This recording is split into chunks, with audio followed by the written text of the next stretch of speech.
Bienvenue sur Africa 24 dans cette nouvelle édition du 12-15. Voici les titres de l'actualité. Le deuxième cycle de formation des observateurs africains des élections se tient à Rabat du 23 au 26 mai. Une étape importante dans le renforcement des capacités africaines en faveur d'une meilleure gouvernance politique. Le Tchad reste une véritable terre d'accueil. En près d'un mois, le pays a accueilli près de 90 000 réfugiés soudanais fuyant le conflit armé au Soudan. Le Tchad est désormais confronté à la gestion de ces arrivées massives. Et les playoffs de la Basketball Africa League se tiennent du 20 au 27 mai à la Kigali Arena au Rwanda. Déception pour les joueurs du Rwanda Energy Group qui ont été défaits par leurs adversaires égyptiens d'Al Ahly. Une défaite synonyme d'élimination. Mais tout d'abord en Algérie, Karim Tabou, l'une des figures les plus emblématiques du mouvement de contestation Irak, marqué par d'importantes manifestations de février 2019 à début 2020, est en garde à vue depuis le 23 mai à Deli Ibrahim, un quartier d'Alger. Aucune indication sur les faits qui lui sont reprochés n'a été donnée, ni même sur la date de sa présentation devant le procureur général. Rappelons que l'opposant Karim Tabou est à la tête de l'Union démocratique sociale, UDS, un petit parti non agréé par les autorités. Il a été condamné en mars 2020. À la suite de quoi, il a purgé une peine d'1 an de prison pour atteinte à la sûreté nationale en raison d'une vidéo sur le compte Facebook de son parti où il a critiqué l'ingérence de l'armée dans les affaires politiques. L'Union africaine et le Maroc sont résolument engagés pour le renforcement de la démocratie et de la bonne gouvernance politique en Afrique. C'est dans ce contexte que la ville de Rabat accueille jusqu'au 26 mai les travaux du deuxième cycle de formation des observateurs africains des élections. Plus de détails avec Marcel Kouassi et Abdoulaye Pouy. L'observation et le suivi des élections représentent des éléments essentiels au processus démocratique et électoraux en Afrique. Le rôle des observateurs électoraux demeure également important pour le renforcement de la transparence, de la crédibilité des élections, de la gouvernance démocratique et dans l'acceptation des résultats des élections à travers le continent. En marge des travaux du deuxième cycle de formation des observateurs électoraux de l'Union africaine, qui ont débuté le mardi 23 mai 2023 à Rabat au Maroc, le commissaire aux affaires politiques, à la paix et à la sécurité de l'Union africaine a réaffirmé l'engagement de l'Union africaine à consolider les processus démocratiques sur le continent. First, let me reiterate the commitment of the African Union to continue to support the strengthening. Permettez-moi tout d'abord de revenir sur l'engagement de l'Union africaine de continuer à soutenir l'amitié et la consolidation de la démocratie et de la bonne gouvernance sur notre continent pour garantir la sécurité des populations. Cela est très important compte tenu du rôle que joue la démocratie dans la promotion de l'inclusion politique, en particulier l'engagement des femmes et des jeunes dans le processus politique. Nous devons responsabiliser toutes les parties prenantes et c'est pourquoi la Commission de l'Union africaine et le gouvernement du Royaume du Maroc ont continué à travailler ensemble pour organiser la formation spéciale des observateurs électoraux de l'Union africaine. In organizing the special training of African Union election observers. Le commissaire aux affaires politiques, à la paix et à la sécurité salue le leadership et le soutien du Royaume du Maroc au renforcement de la résilience institutionnelle en Afrique. This is the second in the series consecutively, 2022 and now 2023. Nous sommes très heureux de travailler avec le gouvernement du Maroc alors que l'Union africaine œuvre au renforcement des capacités des observateurs électoraux. Je veux vraiment profiter à nouveau de cette occasion pour remercier le gouvernement du Maroc pour son soutien à cette initiative africaine.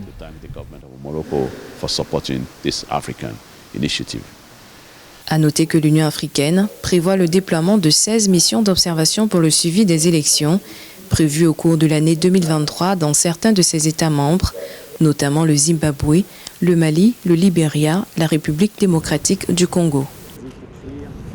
10 ans de réclusion criminelle, c'est la peine requise ce 24 mai au Sénégal par le procureur de Dakar à l'encontre de l'opposant Ousmane Sonko. Le leader du PASTEF est poursuivi pour des faits de viol. Le verdict a été mis en délibéré au 1er juin. Si elle est confirmée, cette condamnation mettrait à mal ses ambitions présidentielles. Le point avec Samantha Saberou-Saboubanga. Ouvert mardi 23 mai 2023 sans la présence du maire de Ziguinchor qui est accusé de viol et de menace de mort par l'ex-masseuse Adji Sarr, le jugement a été mis en délibéré et la décision est attendue le 1er juin prochain. Nous venons d'assister avec désolation à un simulacre de procès à la chambre criminelle de Dakar, ici au Sénégal, chez nous. À la fin de ce simulacre de procès qui ressemble beaucoup plus à un théâtre, la réclusion criminelle requise contre le président Ousmane Sonko pour affaire de viol sans la moindre preuve montre à suffisance une commande politique et judiciaire pour écarter un farouche opposant à la dimension du président Ousmane Sonko à quelques mois des élections présidentielles. Le clan d'Ousmane Sonko dénonce un complot du pouvoir visant à l'écarter du scrutin présidentiel de février 2024, élection à laquelle il est candidat. Après avoir déclaré qu'il ne coopérerait plus avec la justice sénégalaise dans cette affaire, le chef de l'opposition s'est retiré depuis 2 semaines dans son fief à Ziguinchor. Aujourd'hui, il y aura une frange de la population sénégalaise qui ne sera pas représentée à l'élection présidentielle et son parti PASTEF ne pourra s'en prendre qu'à eux-mêmes parce qu'ils ont continué à soutenir quelqu'un qui, depuis des années, fait régulièrement des dérapages verbaux qui le conduisent en justice. Ils essaient à chaque fois de montrer que c'est l'État qui est responsable,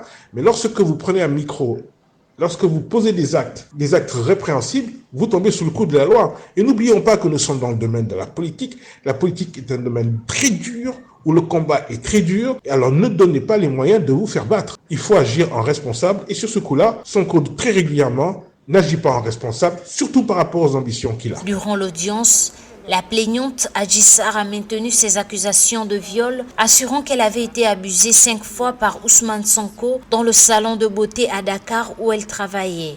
Pour rappel, des manifestations survenues à la suite de son interpellation dans cette affaire ont engendré la mort d'une quinzaine de personnes et d'importants dégâts matériels en 2021. La population tchadienne est composée à plus de 3% de réfugiés et de demandeurs d'asile. Et l'arrivée massive de réfugiés soudanais fuyant le conflit armé depuis le 15 avril dernier devrait faire gonfler ce chiffre. En l'espace de près d'un mois, le Tchad a accueilli près de 90 000 réfugiés soudanais. Le Tchad est plus que jamais confronté à la gestion de réfugiés et on appelle à la réaction du Haut-Commissariat des Nations Unies pour les réfugiés. Les précisions de Joël Ballot. Au 23 mai 2023, le Haut-Commissariat des Nations Unies pour les réfugiés dénombre près de 90 000 réfugiés soudanais accueillis par le Tchad. À ce jour, le Soudan fait état d'1 millier de morts et plus d'1 million de déplacés internes et réfugiés suite au conflit entre l'armée soudanaise et les forces de soutien rapide qui a débuté le 15 avril 2023. En visite officielle au Tchad, Raouf Mazou, haut-commissaire assistant chargé des opérations du HCR, a tenu à remercier le Tchad qui s'est positionné comme terre d'accueil des réfugiés soudanais. Le Tchad est un des pays du monde qui reçoit le plus grand nombre de réfugiés, 600 000 personnes avant la crise que nous connaissons maintenant au Soudan. Le chef d'État nous a rassuré que cette politique de porte ouverte vis-à-vis des réfugiés va continuer. Il a espéré que la situation au Soudan s'améliore pour que les gens puissent rentrer. Face à l'afflux des réfugiés soudanais, le président tchadien Mahamat Idriss Déby a porté un plaidoyer auprès du HCR dans lequel il a indiqué que le soutien du Haut-Commissariat des réfugiés ne doit pas uniquement se focaliser sur les réfugiés soudanais, mais également sur les populations du pays hôte. Il y a un programme très important qui s'appelle le PARCA, que vous connaissez sans doute, qui est un programme financé par la Banque mondiale, qui appuie les réfugiés et les populations locales. Et dont l'objectif, c'est l'intégration des populations locales. C'est-à-dire que dès que possible, qu'une population réfugiée puisse devenir autosuffisante jusqu'à ce qu'elle puisse rentrer chez elle. Donc ça, c'est l'objectif. Pour ce qui est de l'appui au pays, de l'impact socio-économique de cette crise, ça va au-delà de notre réponse en tant que humanitaire, mais il est clair que la communauté internationale est consciente de ce fait. Selon l'organisme onusien chargé des réfugiés, plus de 90% des réfugiés soudanais sont des femmes et des enfants. Malgré l'hospitalité tchadienne, les réfugiés localisés dans des camps de fortune à l'est du Tchad peinent à subvenir à leurs besoins car les ressources financières tchadiennes demeurent insuffisantes. Également dans l'actualité, la situation de la Corne de l'Afrique préoccupe les Nations Unies. L'agence onusienne et l'International Rescue Committee ont procédé ce mercredi 24 mai à New York à une levée de fonds de 7 milliards de dollars pour venir en aide aux populations rurales du Kenya, de la Somalie et de l'Éthiopie. 2,4 milliards de dollars ont été récoltés. Selon l'ONU, plus de 23 millions de personnes vivant dans cette région sont en proie à une grave famine. Rappelons que la Corne de l'Afrique est confrontée à une sécheresse historique causée par des saisons des pluies insuffisantes depuis 2020 ainsi qu'à de violentes inondations survenues ces dernières semaines en Somalie. C'est un projet qui va radicalement changer la donne pour le Nigeria, surclassé par l'Angola dans la production de pétrole. L'homme d'affaires le plus fortuné d'Afrique, Aliko Dangote, vient de doter son pays d'une méga raffinerie de pétrole, la première du genre au Nigeria. Ce site industriel situé à Lekki est estimé à 20 milliards de dollars. Il a été inauguré le 22 mai. Plus de détails avec Philomène Tin. La mise en service de la raffinerie Dangote, l'une des plus grandes raffineries du monde réalisée par Aliko Dangote, homme d'affaires nigérian, est désormais effective. Elle devrait faire économiser au Nigeria, première économie d'Afrique, plus de 26 milliards de dollars par an et rapporter 10 milliards de dollars en termes de recettes d'exportation de produits pétroliers. Bien au-delà du prestige dont est auréolé aujourd'hui le Nigeria, il convient de noter que cet événement vient souligner non pour le Nigeria uniquement, mais pour le continent tout entier, que l'Afrique a encore besoin de ses ressources pétro-gazières pour se développer durablement. La méga raffinerie Dangote contribuera bien alors à porter le message d'un continent qui croit bien entre autres aussi en l'or noir pour l'accomplissement de ses objectifs d'autosuffisance énergétique et d'accès à l'énergie pour tous. Avec un coût d'investissement estimé à environ 19 milliards de dollars, la raffinerie va fonctionner avec une centrale électrique de 435 MW. Cette gigantesque infrastructure, dont la capacité de production est estimée à 650 000 barils de pétrole par jour, devrait réduire les importations de produits pétroliers raffinés du Nigeria. Ces importations étaient chiffrées à 60,4 milliards de dollars en 2022 selon le gouvernement fédéral. Je pense que cette méga raffinerie Dangote ne vient pas en concurrence aux raffineries africaines. En effet, le continent est aujourd'hui très déficitaire en termes d'offres de produits pétroliers. La méga raffinerie Dangote n'apportera donc que sa part contributive pour résorber ce déficit structurel. Les retombées en emploi direct et indirect, le regain économique, l'essor social et humain, la capitalisation du savoir-faire acquis sont des aspects qui consolideront le Nigeria dans ses ambitions à demeurer une vitrine. La méga raffinerie Dangote se veut l'un des plus importants complexes industriels du continent. Elle est censée générer près de 135 000 emplois permanents. Depuis le 20 mai, la Kigali Arena au Rwanda accueille les éliminatoires de la Basketball Africa League jusqu'au 27 mai. Les équipes en compétition tentent d'arracher leur précieux sésame de qualification.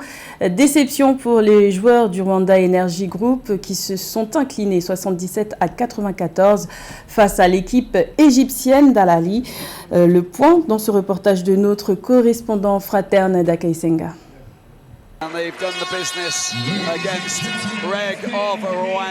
Dans une BK Arena pleine à craquer, les champions rwandais ont subi une nouvelle élimination précoce de la compétition continentale de basketball, malgré le fait qu'ils jouaient à domicile. Le Rwanda Energy Group avait néanmoins bien commencé le match, mais après ils ont payé cher plusieurs erreurs commises au cours des différents cartons. Quelques minutes de trop, Al-Ahly aurait été la première équipe de ces quarts de finale à gagner avec 3 chiffres. Le score final était de 94 contre 77.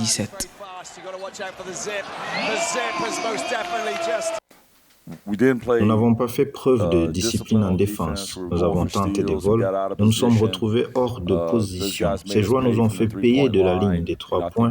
Et je pense que le numéro 45 était définitivement l'un de leurs meilleurs joueurs. Nous l'avons laissé se défouler. Il avait 15 points à la mi-temps. Nous les avons fait jouer en défense. Nous avons fait bouger le ballon et nous avons réussi à tirer. Mais à chaque fois que nous sommes entrés dans le schéma, nous avons pris des tirs rapides ratés et c'est ce qui nous a coûté cher. Après cette défaite, le REG a manqué sa campagne pour le championnat de la Basketball Africa League au même stade pour la deuxième fois consécutive, tandis que Al Ahly est devenue la deuxième équipe à se qualifier pour les demi-finales du tournoi après le stade malien. La leçon, c'est quoi nous on a appris? C'est jouer collectif.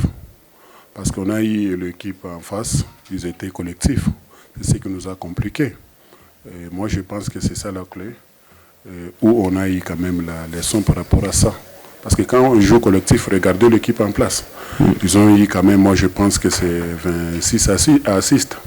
Alors c'était compliqué pour nous, on puisse jouer comme ça.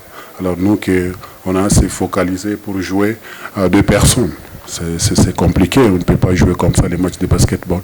Les éliminatoires de la Basketball Africa League ont débuté le samedi 20 mai 2023 à la BK Arena de Kigali au Rwanda et prendront fin le 27 mai prochain. Les 8 meilleures équipes des phases de groupe des conférences du Sahara et du Nil, qui se sont déroulées respectivement à Dakar au Sénégal et au Caire en Égypte, s'affrontent dans un tournoi à élimination directe dont le vainqueur sera couronné champion.